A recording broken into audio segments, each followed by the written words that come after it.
विठुरायाच्या भेटीला निघालेली ज्ञानोबा माऊलींची पालखी आज सासवडच्या मुक्कामी जाणार आहे, तर संत तुकोबांची पालखी आज पुण्यातल्या लोणी काळभोर मुक्कामी असेल। ज्ञानोबा माऊलींच्या मार्गातला पहिला अवघड टप्पा असलेल्या दिवे घाटातून पालखी मार्गस्थ होते। दुपारी 3 वाजण्याच्या सुमारास वारकरी दिवे घाटात पोहोचण्याची शक्यता आहे। ज्ञानोबा आणि विठू रखुमाईच्या जयघोषाने आज दिवे घाट अक्षरशः दुमदुमणार आहे।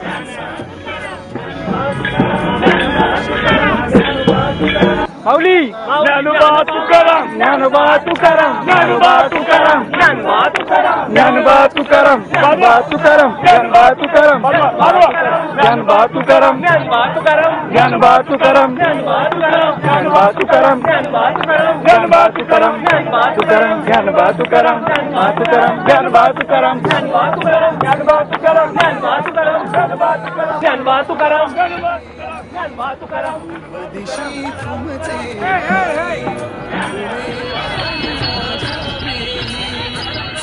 सूर झेलू त्याच्या सुगंधात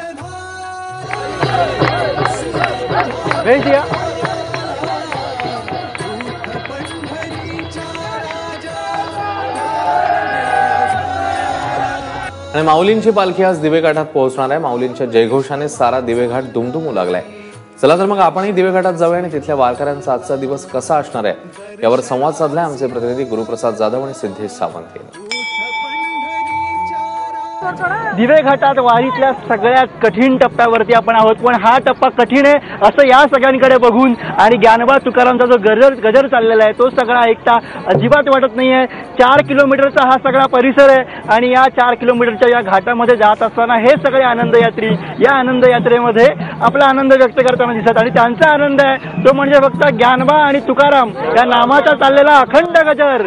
माऊली ज्ञानोबा तुकाराम, ज्ञानोबा तुकाराम, ज्ञानोबा तुकाराम, ज्ञानोबा तुकाराम, ज्ञानोबा तुकाराम, बाबा तुकाराम, ज्ञानोबा तुकाराम, ज्ञानोबा तुकाराम,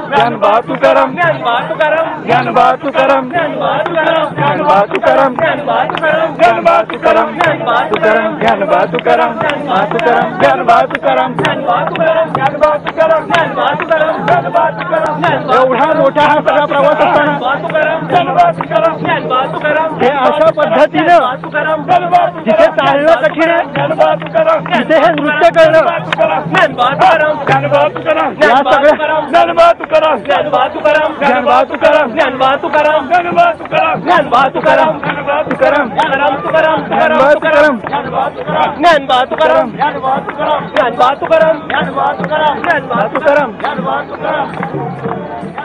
म्हणजे जिकडे साधं चालणं कठीण आहे तिथे अशा पद्धतीने नाचत नाचत ही सगळी मंडळी हा 4 किलोमीटरचा घाट पार करतायत।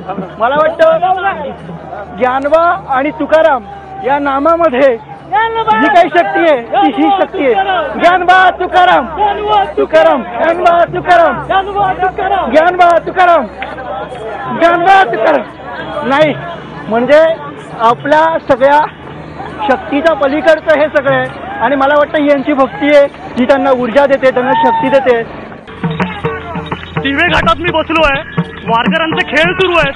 थोड्या वेळापूर्वी मी फुगडी घातली आणि अक्षरशः दम लागला। वारकरी कसा काय असा खेळ खेळतात, कुठून एवढी ऊर्जा आणतात, कुठून एवढी शक्ती आणतात काही कल्पना नाही।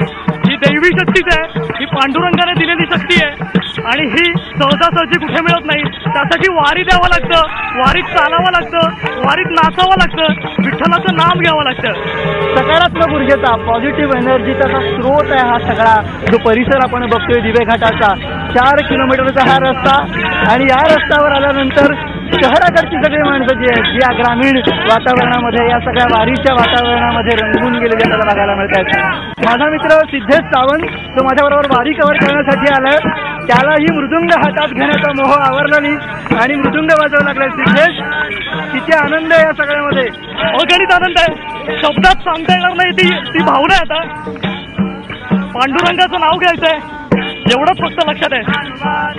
ज्ञानोबा तुकाराम, ज्ञानोबा तुकाराम, ज्ञानोबा तुकाराम, ज्ञानोबा तुकाराम, ज्ञानोबा तुकाराम, ज्ञानोबा तुकारामचा चाललेला हा गजर आणि या सगळ्यामध्ये रंगून गेलेली ही सगळी मंडळ आमच्या सकट सगळी मंडळी कॅमेरामन योगेंद्र गुप्तासह मी गुरुप्रसाद जाधव, एबीपी माझा, दिवे घाट।